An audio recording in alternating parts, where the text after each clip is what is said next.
É isso? Tá. Isto, perfeito. Agora tem que abrir a modo de apresentação.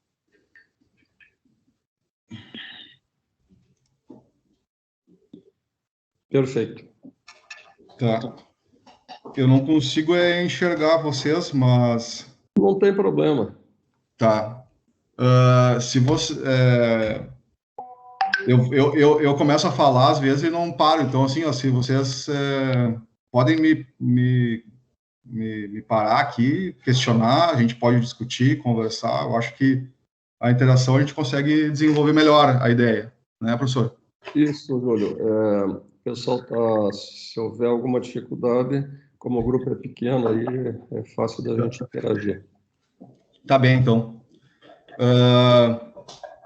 O que a gente gostaria de apresentar e a gente conversar um pouco é sobre a cultura do arroz irrigado em terras baixas, né, do estado do Rio Grande do Sul. A gente tem atuado, então, junto ao IRGA, o Departamento de Pesquisa Agropecuária, né, e os trabalhos e os estudos são parte também, né, da plataforma da Aliança CIPA, que eu acredito que o professor Aníbal já deve ter conversado com vocês, né, sobre a Aliança CIPA, que busca, então, fomentar atividades de pesquisa e fomentar e colaborar com política pública aí, né, a nível nacional, para fomentar os sistemas integrados de produção em diferentes ambientes do Brasil, né. Então, a gente vai poder falar um pouco aqui do nosso ambiente, né, das terras baixas, principalmente da metade sul do estado, né. Então, vamos dizer assim, a gente começar a conversa, né, sobre a cultura do arroz. O arroz, sem dúvida, é um dos grãos mais importantes, né, é o mais importante, né, produzido pela agricultura, é um dos cereais mais consumidos e cultivados em todo o mundo. E o Rio Grande do Sul e o Brasil é um dos maiores produtores de arroz, é o maior produtor de arroz fora do continente asiático. O Brasil deve estar na posição em torno de oitavo, 10º lugar no mundo, né? Então, os primeiros colocados são tudo países asiáticos. E o Brasil vem, então, como sendo o primeiro país depois, né, a nível de produção mundial, né, fora do continente asiático, o Brasil mais importante. E aqui no Brasil, nós produzimos em torno de 11, 12 toneladas de arroz, numa área de superfície aí cultivada anualmente em torno de 1.700.000 hectares. Então, produzindo 74% da produção do Mercosul. Então, no Mercosul, além do Brasil, a Argentina, Uruguai, o Paraguai são países importantes em produção de arroz, né, nossos vizinhos aqui. E do total de produção de arroz, 73% da produção brasileira advém da produção em terras baixas da metade sul aí do estado do Rio Grande do Sul, né? Então o estado ele tem uma importância, né? Essas terras baixas têm uma importância muito grande, né? Para a economia e também para a parte social também, que é um cultivo que tem uma empregabilidade muito maior do que a soja. Enfim, trazendo receita, né, e tudo mais. Então, isso é uma cultura essencial aqui para o nosso estado.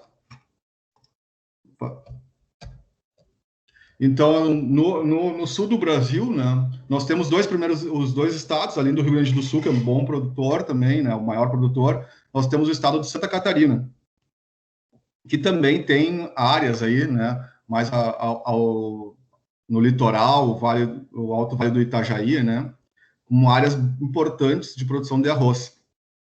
E no Rio Grande do Sul, né, essa metade sul aí, né, então compreende aqui as diferentes regiões, né, pegando fronteira oeste, Campanha, Depressão Central, planície costeira, né, nós temos, então, as áreas aqui, que são áreas de produção de arroz inundado, né, em planícies. Então, aqui nós temos em torno de, anualmente, aí, 950 mil hectares. Essa área já passou de 1 milhão, já chegou a 1 milhão e 200, 1 milhão e 100, e hoje está em 946 mil. Com a produtividade da última safra, foi a maior produtividade histórica obtida no estado, de 9.010 quilos de grãos por hectare, produzindo aí 8,5 milhões de toneladas. E o estado de Santa Catarina, né, o segundo maior produtor, né, produzindo em torno de 1,3 milhão de toneladas. Então, são os dois maiores estados, mas ainda assim tem uma diferença grande, né, em termos de produção. Os sistemas de produção em Santa Catarina, eles se caracterizam mais por sistemas de produção de pequeno produtor, ou tem muito um sistema que a gente vai falar depois ali, o pré-germinado, tá? É um sistema de cultivo mais intenso, com o uso da água e com mobilização de solo. E no Rio Grande do Sul, a gente tem desde áreas grandes, extensas áreas de produção de arroz, até pequenas áreas também na depressão central, na região central, também como caracterizando, né, nossos produtores. Então, vai desde produtor pequeno até produtor grandes, né, grandes produtores. E as maiores áreas de produção são realmente as aí que a gente comentou, né, a metade sul. Então, maiores produtores aí o município de Uruguaiana, Santa Vitória do Palmar, que está bem ao sul aqui do estado, Itaqui, enfim. Então, toda essa região aí, né, quanto mais escuro aí, são os maiores níveis de produção de arroz. E essa produção de arroz, ela pega todo o litoral aqui, né, ela vai até Torres lá, né, então tem áreas aqui também bem importantes aqui de produção de arroz. E o que se caracteriza essas terras baixas, né? O que nós podemos falar, o que significa, né, as terras baixas? Né? Em tese, as terras baixas, elas não têm uma conceituação mais consolidada, né? Mas se diz aí que são áreas, planícies aí com declividade não maior do que 5%, né? Então, realmente são áreas planas, tem uma diversidade de solos bastante interessante dentro do estado, então nós passamos desde planossolos, gleisolos, né, são solos que têm na sua origem a característica do hidromorfismo, né, elas são solos que têm baixa infiltração de água no solo, são solos que tu consegue manter uma lâmina de água constante, né, enfim, alimentando, mas ela é um solo que tem essa característica de hidromorfismo, né, são solos pesados também, algumas vezes. Então, que isso permite o cultivo de arroz irrigado, né, então o arroz irrigado, também tem o arroz sequeiro, né, mas o arroz irrigado ele tem uma produtividade, né, um ganho bem superior, né, e aonde que a planta expressa o seu potencial de produção. Então, ela consegue, aí é um cultivo em que fica submerso com uma lâmina de 10 centímetros de água durante o cultivo, em torno de 100 dias de lâmina de água que ela fica aí nessas áreas. Então, é assim que se dá o cultivo. Como é que se dá o contexto, né, do arroz dentro do estado? Né? Para a gente explicar um pouquinho por que a gente está entrando com a história do sistema integrado, né? O cultivo de arroz no início, né, entrou na década de 20 do século passado aí, e o cultivo ele era, vamos dizer, até a década de 70, de 80, né, era um cultivo mais extensivo, né, e ele era muito associado com a pecuária nas regiões, né, porque aonde tem essas áreas, que depois eu vou mostrar para vocês, aonde tem as áreas de arroz é aonde que está a pecuária, né, aquela pecuária de corte, de bovinocultura. E ao longo do tempo, o cultivo de arroz no estado foi ganhando em intensificação, né, dos processos. E aí, a partir da década de 90, entrando nos anos 2000, se começou um projeto de extensão e pesquisa muito forte no Instituto Rio Grandense do Arroz, né? Então, se trabalhou muito questão de manejo de água, de solo, e principalmente fertilizantes, e uso de agroquímicos. Então, o Projeto 10 é um projeto do IRGA que foi muito importante e continua sendo importante, porque hoje, para a gente alcançar 9 toneladas, é porque realmente a pesquisa e a extensão ela se dedicaram e houve, então, um incremento bastante forte de produção de arroz ao longo do tempo, né? Então, aí, pegando ali dos anos 2002 a 2011, em 2002, a média do estado de produção de arroz era 5,3 toneladas por hectare. E que depois, né, aí, em 2011, isso aí já chegou a algo em torno de 7,5 toneladas. Eu falei que era agroquímicos, era fertilizantes, mas também melhoria genética dos cultivares. Então, as cultivares atuais, inclusive, conseguem trabalhar com herbicidas específicos para o controle de arroz vermelho, arroz preto. Então, a cultura ela ganhou muito em intensividade, né, ao longo do tempo. Então, nós temos cultivares, manejo e transferência de tecnologia, o produtor adotando o que os técnicos do IRGA, né? O IRGA ele tem uma permeabilidade dentro do estado, porque ele faz pesquisa e tem, né, nas regiões arrozeiras, nos municípios, tem os escritórios regionais em que os técnicos atuam e levam, né, parte dessa tecnologia, essa informação que é gerada no IRGA pela parte de divisão de pesquisa, né, então é levada pela transferência de tecnologia aos produtores. Entretanto, né, é importante a gente dizer que ao longo desse tempo, né, muito se investiu na intensificação, vamos dizer assim, do cultivo, ou seja, quem produz arroz era, de fato, o arrozeiro, né? O dito arrozeiro. Então, o cara era especialista em produzir arroz. E esse modelo, né, de cultivo, que também é muito associado com manejo do solo e intensificação, né, ele se desconectou, vamos dizer assim, de alguns processos naturais importantes para esses sistemas. Então, porque essa nossa intensificação ela foi pautada essencialmente na especialização. Então, a cultura do arroz ela é muito característica disso, né? É uma cultura que ela ganhou expressividade com a intensificação, né?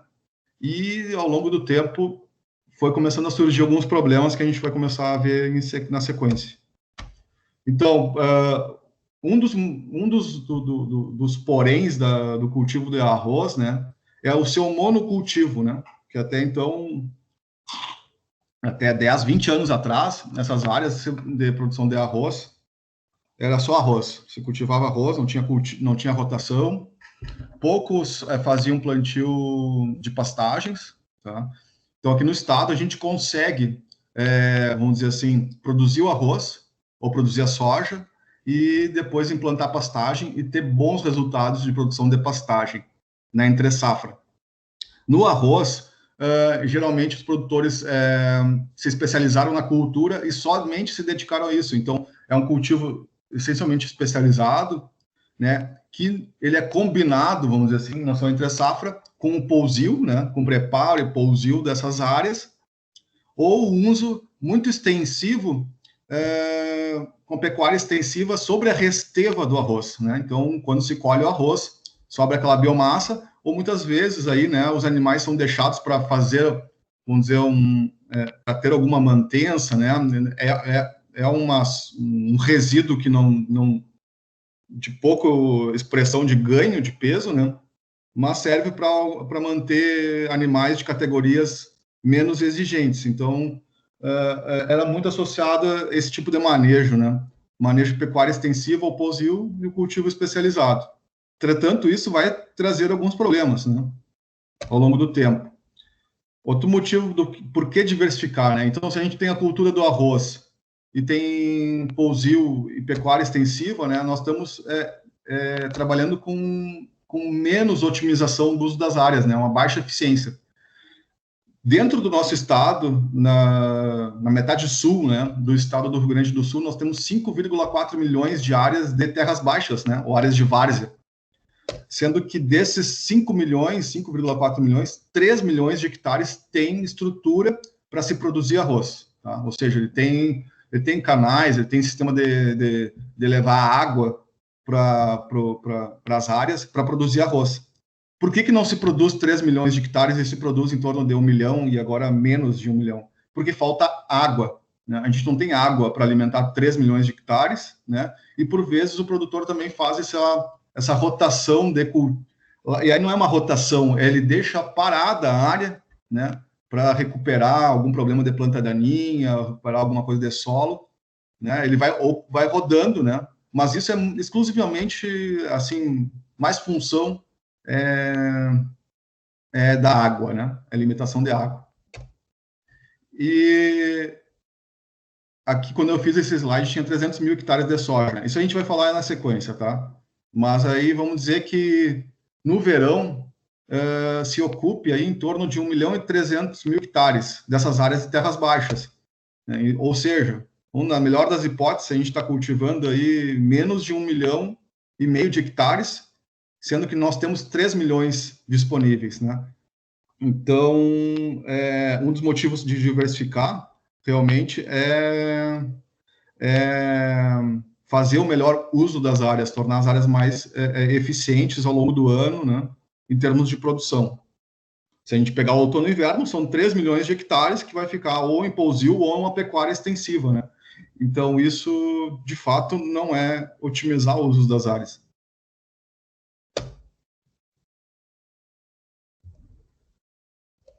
O pessoal está me escutando? Sim. Sim. Ah, tá. Não.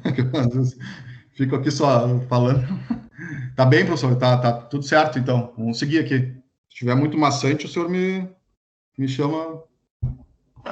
Tá ótimo. E alguma outra... Oi?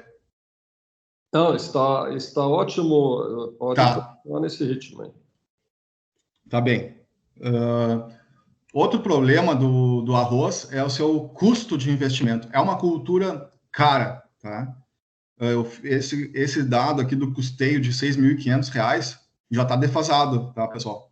Isso aqui é com dados da safra passada e já se estima aí em torno de 50% maior o custo de implantação. Aqui só estou falando em custo de investimento. É insumo, custo de água e custo de mão de obra, né? E é isso aí. E ainda tem que pagar arrendamento, tem que pagar juros, enfim.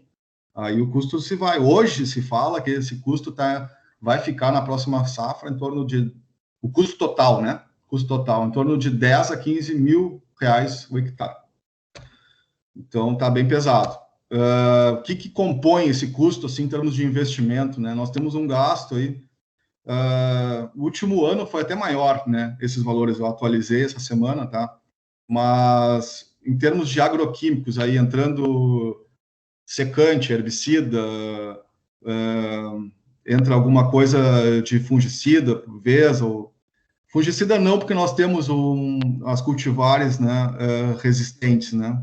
Embora já tenha umas questões aí de quebra de resistência. Mas se gasta muito com o manejo de controle de planta daninha.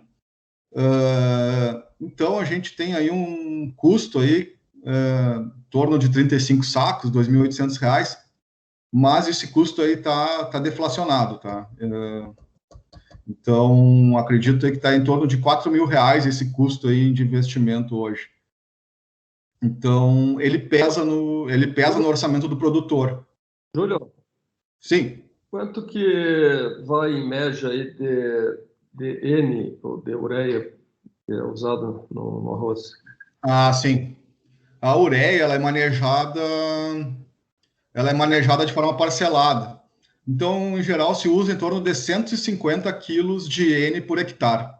E na região da fronteira oeste, o pessoal gosta de botar 200. Então, entre 150 e 200 quilos de N. E se usa 2/3 disso no V3, V4, antes da entrada da água, e depois se faz uma cobertura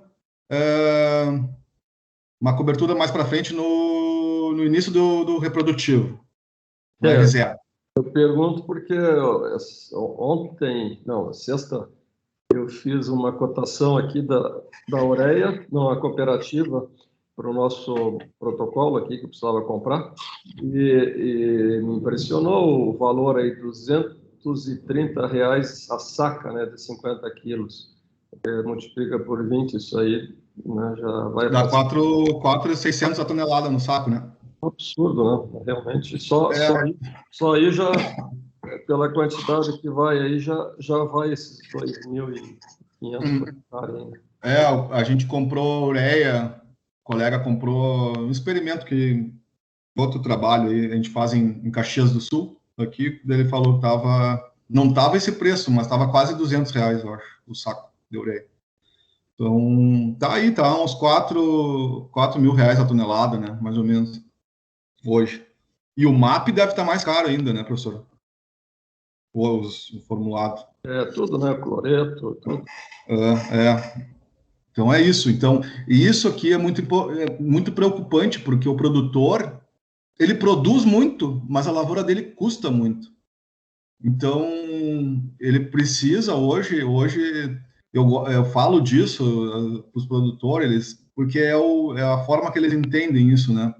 É onde mais dói o corpo humano é no bolso, né? Que eu digo, né? Então, é aqui que tu chama atenção, porque aonde que está indo a tua eficiência do sistema produtivo, né? Que pode ser bastante melhorado, né? Vamos ver na sequência, né? Então, por exemplo, o produtor de arroz, ele vem...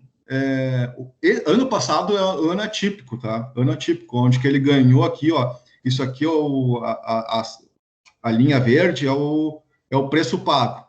E preço pago por saco de 50 quilos de arroz. E o vermelhinho é o custo, né, estimado aí para produzir esse saco de arroz. Então, vocês veem aqui que a maior parte dessa série histórica aqui, de uns 13 anos aqui que tem, a produtora saiu no prejuízo, né? Vamos dizer assim, numa análise mais geral, né, do nosso sistema de produção aqui no estado. O produtor saiu no prejuízo, ele já vem tomando prejuízo há algum tempo. Então, aqui 12, acho que aqui são 13 safras.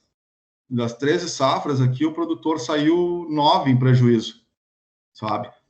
É óbvio que cada produtor tem o seu custo, tem a sua dinâmica financeira, mas a média é isso aí, né? Que nós estamos vendo a Professor, média. Opa, não, desculpa interromper, né? Tu disse que podia interromper a qualquer claro, momento. claro. Assim, mas olhando para isso, são 12 anos. 12 anos é um tanto quanto bastante para um capital gigantesco ficar, vamos dizer, assim, empatando. O que faz Claro. esse povo perdurar nesta atividade? Qual que é a característica desse pessoal que cultiva Ah, arroz para passar tanto tempo assim, sabe, empatando? Porque sim, existe um bom montante de capital financeiro investido nessas lavouras, todo sim, no sim. maquinário, né? Sim, eu vejo assim que o modelo de produção ele se transformou. Quem é que está tomando hoje as áreas, né? Vamos dizer assim, eu não sei na soja como é que é isso, né? Mas no arroz, para nós aqui, 70 e poucos por cento das áreas de produção de arroz, quem cultiva não é o dono da terra, é o arrendatário. E tem muito arrendatário que vem de Santa Catarina, Paraná, desce para o estado, ele tem recurso, ele tem... Porque o produtor de arroz, antigamente, também ele era um pecuarista, né? E eu vi produtor, por exemplo, aí no litoral, né? O cara produz há anos arroz, e esse problema aqui, né? Essa sangria aqui, né? Ao longo do tempo, foi deixando o cara de lado, né? E o cara foi passando a arrendar as áreas. E então mudou um pouco esse perfil. Então nós temos esse perfil. Então, as áreas de produção diminuíram. Aqui no início dessa série histórica, aqui é onde estava aqui 1.200.000, 1.100.000 hectares de arroz. E hoje nós estamos em 950, e para a próxima safra, até está se estimando um aumento de área, tá? Por causa desse balanço financeiro melhor esse ano. Mas há uma tendência de diminuição cada vez maior da área, sabe? é um cultivo que, então, assim, ó, onde é que o cara buscou recurso? Ele buscou recursos, ele esgotou no banco o dinheiro. Ele não tem mais onde pegar. Sabe, não é que eles buscam? Na indústria. Só que na indústria, aí o cara fica refém. Porque muitas lavouras, que são, muitas lavouras aí, tem financiamento da indústria, como, vamos dizer assim, né? Meio que o agiota, né? Desses produtores aí. Então, é complicado o cenário. E é porque as indústrias, claro, ela precisa da produção, né? Para manter também seu. Nós temos o arroz, ele é importante dentro do consumo interno do estado. Do estado não, do Brasil, né? Em E Júlio, sim. eu me formei em Itaqui e eu até ajudei, não sei se tu deve lembrar ali com o experimento da Renata, com o professor Eduardo. Sim, eu ajudei. Eu me lembro que um dia tu foi lá, não sei se tu vai lembrar de mim, mas eu me lembro que em 2015, 2016 teve um evento do IRGA e eles comentaram que se o produtor não começasse a entrar com gado, ter uma produção alternativa, vamos dizer assim, ia morrer de fome. Eles só foram bem direto assim. E é bem onde tu mostra aqui no teu gráfico. Que é onde o custo estava sendo maior do que o preço. 2018 ali, é muito cultural lá. Eu não sei como é que está agora. Porque faz 2 anos que eu tô aqui, vai fazer 3 anos que eu tô aqui em Pato Branco. E teve um dia de campo ali em Uruguaiana, né? Falando do experimento da Renata, enfim. E daí acho que ela, se eu não me engano, ela tinha colocado 200 kg de ureia, no caso, na pastagem. E os produtores estavam batendo o pé. Que onde é que já se viu, não sei o que, daí não ia colocar nada no arroz. Não sei se continua ainda, mas é muito cultural, são muito cabeça dura. Sim, a pastagem geralmente não tem muito investimento e a pastagem pós-arroz é bem difícil, né?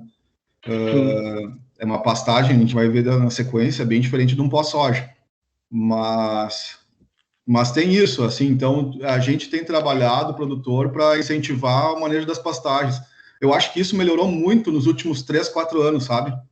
Porque esse período aqui, ó, que vamos dizer aqui 2014 em diante aqui, o produtor ficou muito ruim o cenário e teve que buscar alternativa. Isso aqui também aumentou também a rotação com a soja, que a gente vai ver na sequência. Tá? Quando se descobriu a manejar... É mais arroz, né? Mas comentam que ali na Sambará que tem uma área, não sei se aumentou, né? Tinha 10 mil hectares só de soja, né? Seria só mais arroz, que a gente comentou. Então é isso, nós temos hoje um perfil... Hoje o Estado e as áreas de produção é arrendatário, é um cara especializado, ele já tem um sistema ele já tem estrutura para produzir, ele já desce com as máquinas, e é um pouco diferente do perfil que era do arrozeiro há muitos anos atrás, que ele era pecuarista, arrozeiro, não se preocupava muito com a produtividade, com a qualidade do arroz, né? Mas ao longo do tempo foi ganhando especialização a cultura, e esses aí foram saindo do negócio, foram arrendando as áreas.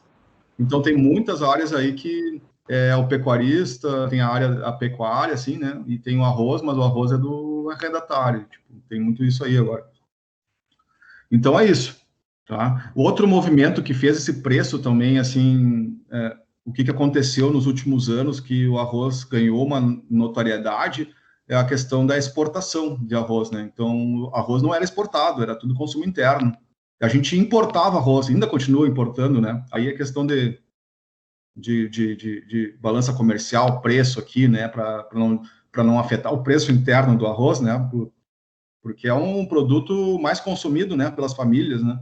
Então, ele tem uma importância fundamental na segurança alimentar. Então, só que nos últimos anos ganhou também notoriedade a exportação, né? E a gente vende muito para a Venezuela, agora muito vendendo para o México, sabe? Então, isso também vai afetando também o mercado interno. Para os produtores é bom, mas para a população, sim, né? O produto vai ganhando preço, né? Como é a soja, por exemplo. E como é que é esse sistema? Vamos dizer assim, como é que o produtor faz, né? Ele colhe o arroz, né? A cultura de verão ali, ele colhe, e geralmente, ou geralmente não, a gente tem em torno de 60% a 80% dos produtores, eles fazem um preparo de solo aí. Então, eles passam 1 a 2 gradagens, fazem um nivelamento, fazem um entaipamento, né? Quando as áreas não são sistematizadas.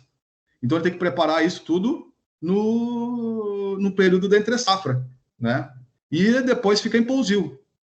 Então, tem esse sistema, assim, é um sistema clássico, tá? É o sistema de 1 a 2 gradagens, nivelamento, ou às vezes entra com uma intervenção maior no solo, né? E, e aí, então, se deixa em pousio. Isso aqui é um estudo, tá? Mostrando num período aqui de 2003, 2004, 2011 e 12. Então, 2 sistemas de cultivo, né? Um cultivo, num cultivo mínimo, tá? Aqui para mostrar o balanço de nutrientes no sistema, tá? Então, considerando aí uma produtividade aqui, né? Da média, sem adubação, em torno de 6 toneladas, com adubação 9,5 toneladas ao longo desse período. Então, ganho da adubação aí, né? Manejo da adubação. Mas o que é importante ressaltar desse gráfico aqui, no questão do balanço do sistema, tá? Então, a gente está falando de uma cultura aqui bem adubada, tá?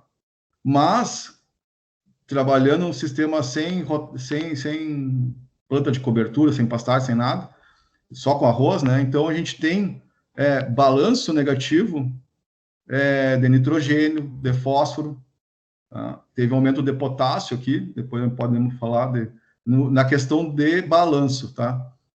Então, aqui considerando que o nitrogênio, né, atinge o máximo de 70% de eficiência, né, no seu uso.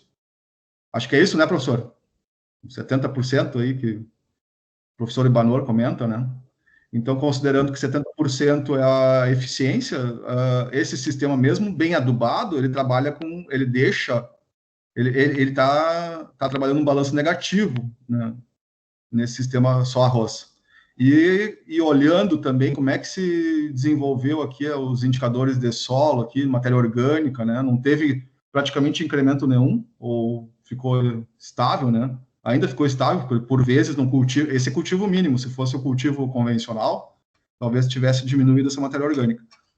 E fósforo, né? Então, aqui, saldos negativos de fósforo, de potássio, né? Ao longo dos anos. Então, isso aqui é um estudo feito na estação experimental do IRGA, aqui em Cachoeirinha, né? Ao longo de 7, 8 anos aqui, o trabalho do Rodrigo. Então, mostrando, né? Mostrando esse balanço negativo do sistema, mesmo sendo um sistema com aporte de nutrientes. E isso a gente vê na fertilidade dos solos. Eu enquanto estava no IRGA, eu estava trabalhando, acabei assumindo o laboratório de solos e águas, então eu tinha o acesso, né, a essas informações, né, e embora não fosse a minha área de especialização, acabei aprendendo muito também, né, na questão do laboratório, enfim, e lidar com essas informações aí de fertilidade dos solos do arroz. Então, a gente vê aqui, ó, ao longo de 10 anos, aqui, 2009, 2019, um compilado de informações aí, mais de 60 mil amostras de solo analisadas. O IRGA, ele tem ele presta um serviço para o produtor. A análise de solo é um serviço que é feito para o produtor de arroz, né? Ele encaminha as amostras via o núcleo de assistência rural, chega no laboratório, a gente analisa, a gente tem identificação dos produtores, e então a gente consegue ter um banco de dados bem interessante e consegue mapear isso aí. Então, ao longo desses 10 anos aí, o que nessas 60 mil amostras, a maior parte delas tem menos de 2%, 2,5% de matéria orgânica, né? Isso aqui é o cenário. pH é baixo. A cultura do arroz, ela não se preocupa muito com o pH. Não se preocupa, porque quando entrar água, a própria água já faz se chama autocalagem, né? Então, e aí começa a solubilizar os nutrientes. Depois a gente vai ver ali os trabalhos dos colegas aí, né, dos solos, mostrando isso aí. Então, pensando para o arroz, o pH talvez não é um problema, mas na rotação ele é um problema. E isso aqui é mais mais recente aqui, né, também mostrando aqui nos últimos anos um mesmo padrão de variação, pegando aqui uma porção de anos 2009 a 2012 e 2013 a 2016. O que aconteceu aqui nas classes e faixas de disponibilidade de fósforo e potássio?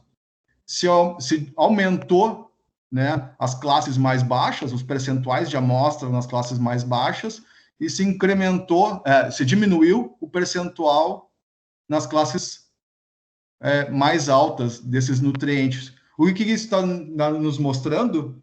Que, embora a gente está trabalhando com uma cultura que está botando 7, 8, 9 toneladas de grãos todo ano, nós estamos adubando, mas é um cenário que está diminuindo a fertilidade desses solos ao longo do tempo. Então, nós temos um problema aí a resolver, porque isso conduz a um sistema que ele é insumo dependente, né? O que eu digo assim, ele é insumo dependente, depende do insumo para produzir. Se não tiver insumo, ele não produz. Não depende da ciclagem, nem nada disso. Precisa do fertilizante químico. E aí o sistema de cultivo, isso aqui, o IRGA faz levantamento todos os anos com os produtores para saber a intenção de cultivo e saber uma série de informações dos produtores. Mas, assim, na média do nosso estado aqui, 62%, os sistemas de cultivo, vamos dizer assim, eles se diferenciam quanto à forma de preparo de solo e o manejo da água pré-semeadura, né? E podemos também falar do período, né? Do tempo no momento em que é feito esse preparo de solo, que eles chamam de preparo antecipado, ou seja, aquele preparo de solo que tu faz antes de junho, julho aí, né? Faz um preparo antecipado, já deixa as áreas prontas, né? E depois só desseca para plantar o arroz, que é o que eles fazem. Então, porque depois vai vir as plantas, vai emergir plantas, né? E então tu vai fazer o plantio bem depois do preparo. O plantio convencional, então o cultivo mínimo tem um pouco, tem isso, né? Ele é um sistema que tu colheu o arroz, passa 1, 2 grades ali, uma grade leve para acomodar aquela palha, né? Faz algum entaipamento, alguma reconstruçãozinha, mas sem muita intervenção, mas tem intervenção. E geralmente ele é antecipado. Então ele é menos intervencionista. Então é o que hoje os produtores estão mais fazendo, que é porque ele também te antecipa esse preparo e tu não joga ele lá na frente, perto do plantio. E o cultivo mínimo, então, ele é o mais usado. O plantio convencional é aquele plantio que o preparo é feito quase próximo da semeadura, né? É o tradicionalzão mesmo, com gradagens, com mobilização de solo mais intensa. E hoje, isso aqui já era menos de 5% há cerca de 5 anos atrás. Hoje nós já temos um torno de 10% de produtores aí já fazendo algum plantio direto, né? Que já vem de alguma pastagem, algum trevo persa, né? Alguma leguminosa que coloca aí, né? Então está tendo alguma melhoria nos sistemas nesse sentido. E o pré-germinado é dessa fotinha aqui, né? O cara põe água aqui. Pré-germinado, eles usam a água muito para controlar a planta daninha, né? Então, antes da semeadura. Então, dão um banho, né? Eles chamam de banho. E depois é um cultivo de menor escala, né? Mas que envolve também muito mobilização de solo e é mais drástico, vamos dizer assim, né? Nesse manejo de solo. Outro ponto que é importante se considerar, o maior problema da cultura de arroz, depois, talvez, essa falta de manejo do solo e tal, mas isso é tudo vamos dizer, um conjunto de fatores que levam a esse cenário, né? É a questão da resistência das plantas daninhas. No arroz, nós temos um problema do arroz vermelho, do arroz preto, né? Ou seja, ele não é um problema... É um problema na indústria, né? A indústria não quer um arroz manchado, não quer...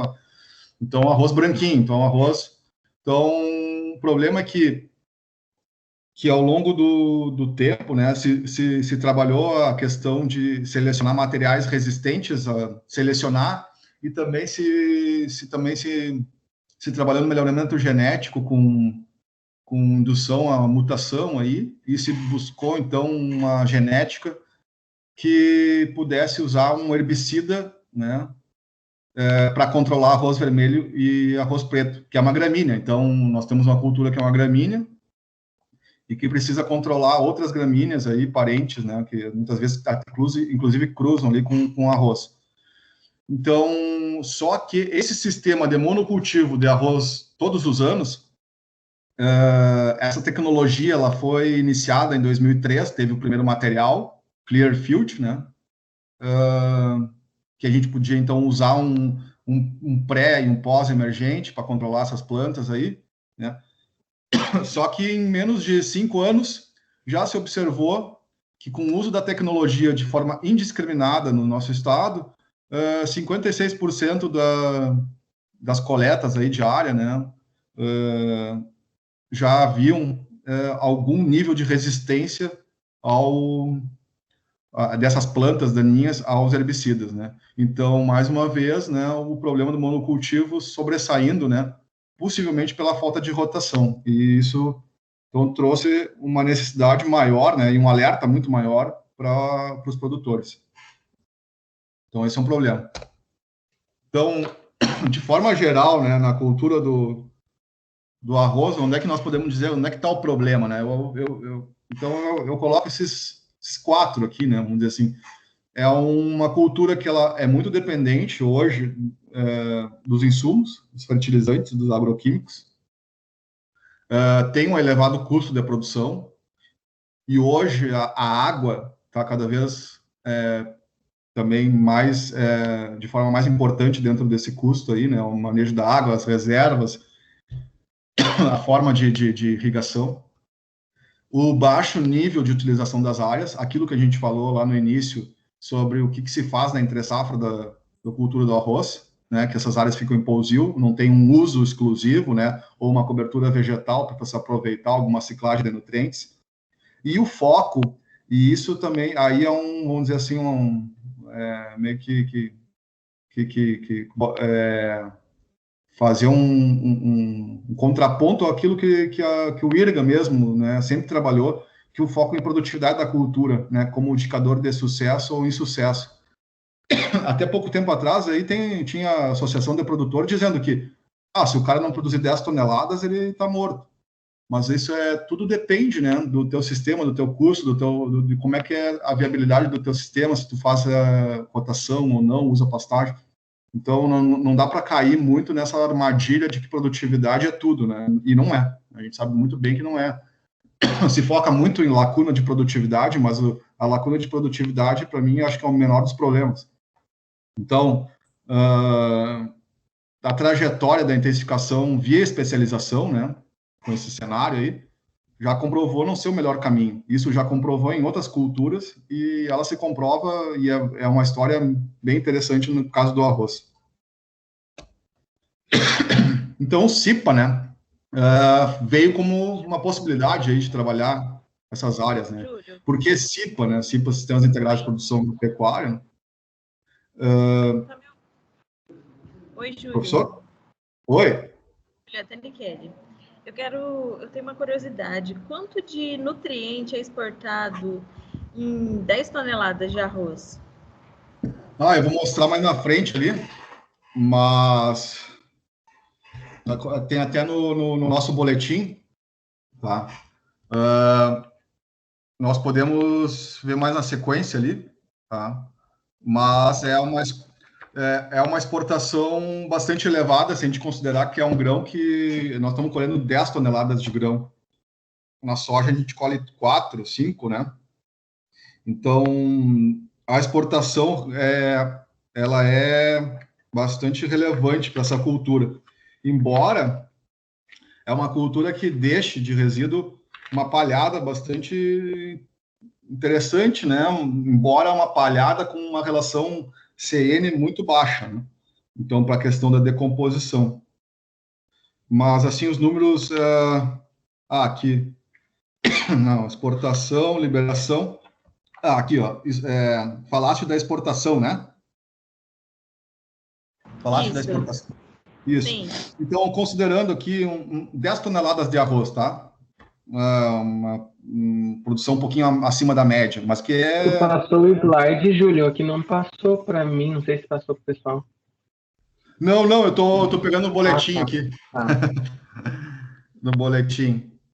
Em torno de 150 quilos de N é exportado.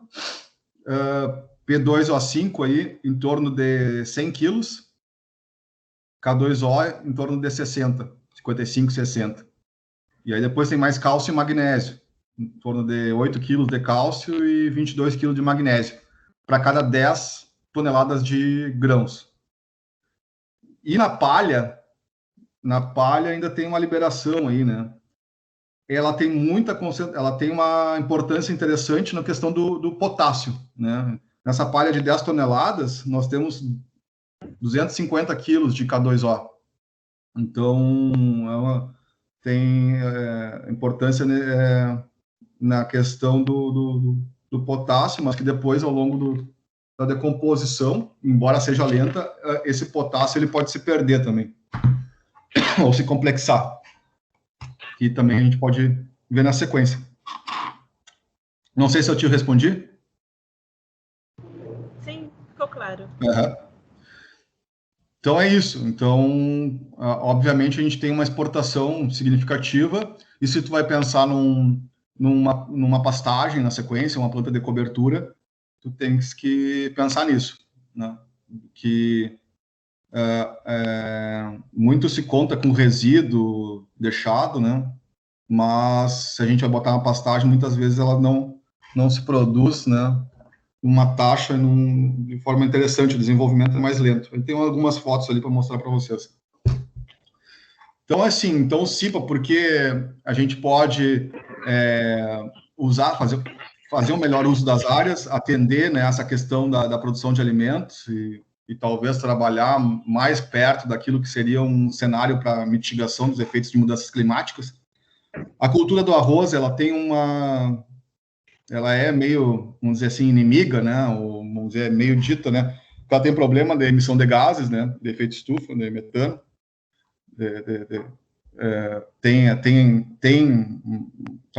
talvez não, acho que é a cultura que mais emite, né, gases, e então tem esse probleminha aí também.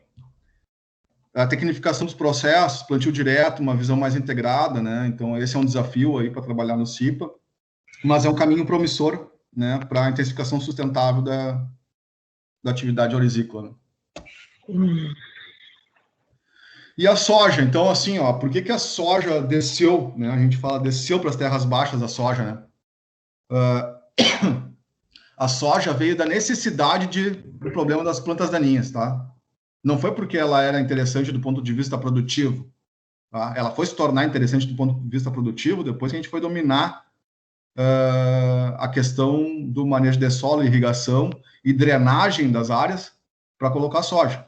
Mas ela surgiu como uma opção para controlar e ter uma diversidade, né? Mas mais para controlar as plantas resistentes. Então começou a surgir assim, né? O uso da soja nas terras baixas. Para isso, né? Um investimento grande e muito na drenagem. Então, hoje, para a gente pensar em fazer sistema integrado, tem que saber tirar a água da lavoura, que a gente fala para o produtor, né? Saber botar água na lavoura, ele sabe. Agora tem que aprender a tirar a água da lavoura, porque a soja não suporta alagamento, né? Mas já temos alguns materiais aí, né, bem promissores, cultivares de soja, que se desenvolvem de uma forma mais interessante nas terras baixas. Então, ao longo do tempo, se aprendeu a manejar a cultura, se aprendeu o cultivo das cultivares, né, a resposta das cultivares e tudo mais associado a isso.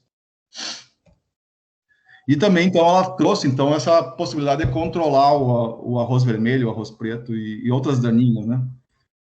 Então, assim, e isso é uma coisa que surgiu, assim, 2009 em diante, aí.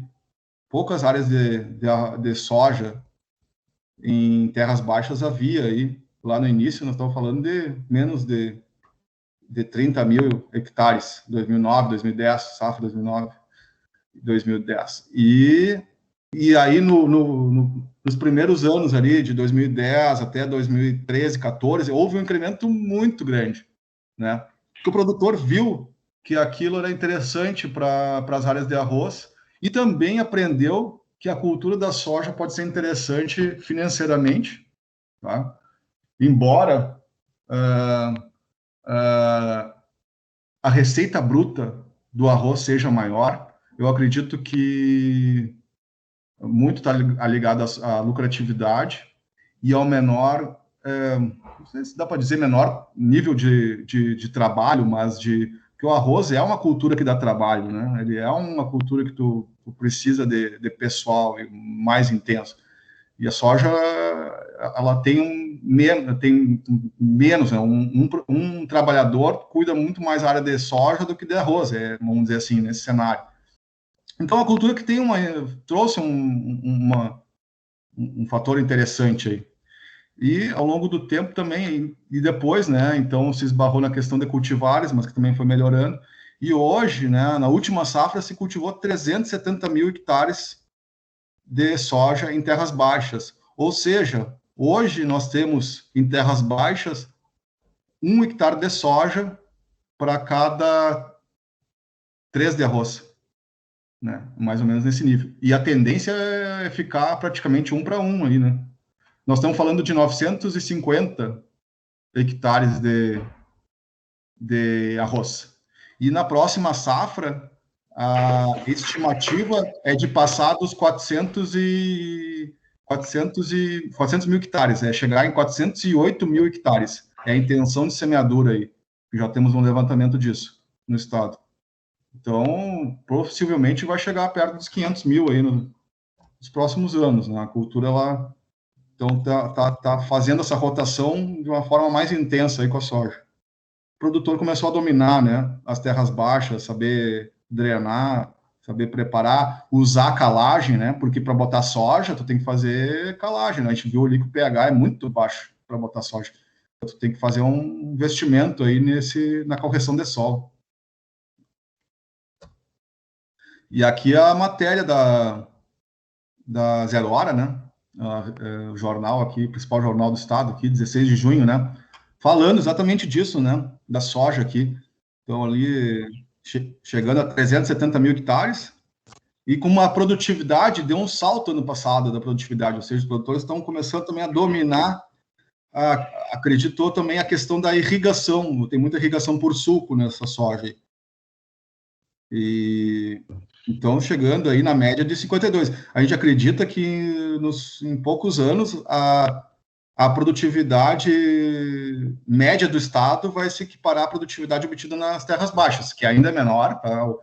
Mas a tendência é haver um equilíbrio aí em produtividade e começar a realmente competir em produtividade com áreas tradicionais aí de produção de soja.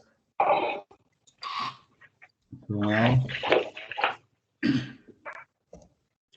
aqui, ó, a intenção de safra. Então, assim, ó, isso aqui da semana passada, numa live do IRGA, né? Os diretores nossos lá apresentando. Aqui a intenção, então, para a próxima safra, 408 mil hectares de soja nas terras baixas.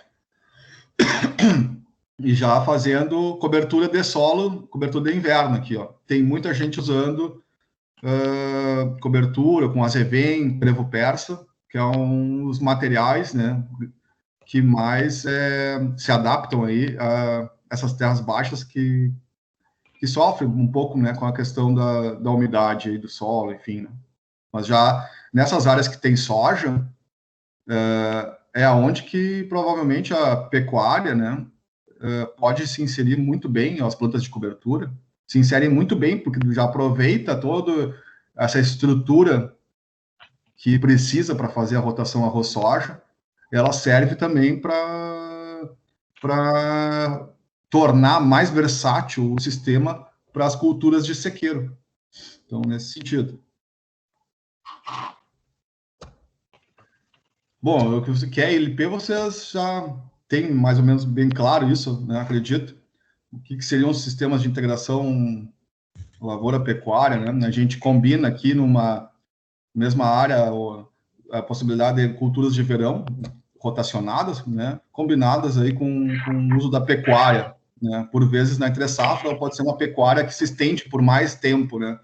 Aqui nós temos algumas regiões na fronteira oeste, que são áreas grandes de produção de arroz, em que o produtor, ele produz 1 ano de arroz, o colega aí, que é de Itaqui, né, sabe bem disso. Lá eles produzem 1 ano de arroz e fica 2 ou 3 anos com pecuária, né? Nessas áreas de uma forma mais extensiva, muitas vezes num campo de sucessão. Então, em tese, isso também, né? Vamos dizer assim, seria um LP, né? Menos intensivo, né? Mas é a combinação de culturas e pastagens. Opa!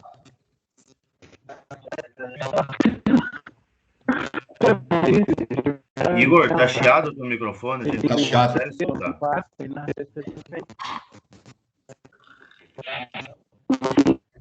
Não estamos conseguindo escutar. Agora sim. Agora não.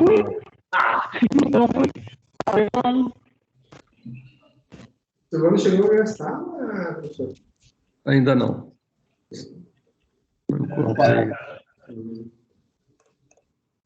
Sigo? Vamos ver. Tá havendo um problema aí, mas... não, tranquilo.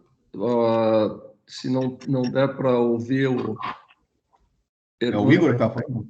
Pode seguir daí. Se tu quiser, a outra coisa é, se tu quiser dar um intervalinho para o pessoal ir no banheiro e tal, quiser fazer agora um intervalinho, voltar em 5 minutos, fique à vontade. Eu pensei, professor, até entrar ali no experimento, de repente, então, mais um... Ok. Pode ser? Comanda aí. Daí a gente divide melhor aqui. Perfeito. Aqui eu estou mais mostrando, vamos dizer assim, dando uma contextualização, né? Então é isso, né? ILP, acho que isso é uma coisa que eu quando preciso apresentar para os produtores, né? Então a gente comenta muito como é que funciona, né? Um sistema ILP. Então ele é uma área de produção de culturas, né? Mas que na mesma área, né? Tem a sucessão de atividade pecuária e lavoura. Então a gente esclarece bem para o produtor que é sobre as mesmas áreas, né? Não é lado a lado. Não sei se caiu o sinal.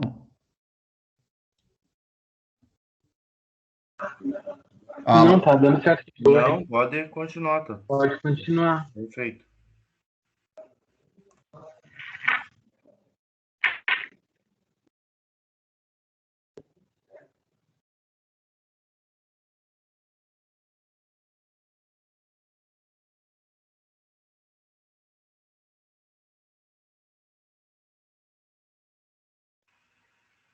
Fala, pessoal.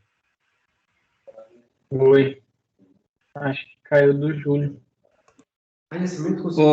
Júlio, não estamos ouvindo.